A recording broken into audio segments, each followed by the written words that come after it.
back with part 2 of the 7 steps to your next story.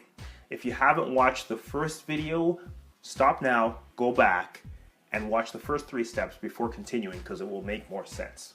The fourth step, step number 4, is to build to a climax. Present a problem to your audience and intensify it through either the passing of time or something that you went through. Find a way to build it to a climax, just like a movie, so that your audience thinks, when is this going to give? What is the next step? How did he or she resolve this problem? That is your next step, the climax. Step number 5 is to give them a plan. A lot of times we may share an idea with an audience, but going forward, what can they do in their lives? What tangible step can they take? What tangible plan can they use in their lives to make their lives better? That's step number 5, the plan. Step number 6 is the good and the bad, or I call the promise and the pauper, the good and the bad, the good and the evil. Now, what you want to do here is tell your audience what might happen if they don't follow your advice, and then sugarcoat it at the end with what happens if they do.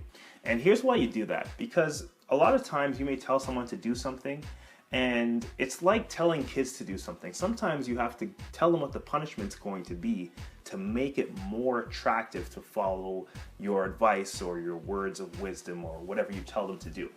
And in the speaking world, it's the same way. If you tell someone advice, if you give them advice, and you tell them what happens to most people when they don't do it, and then what happens if you follow this advice and you do it, it sells that much stronger.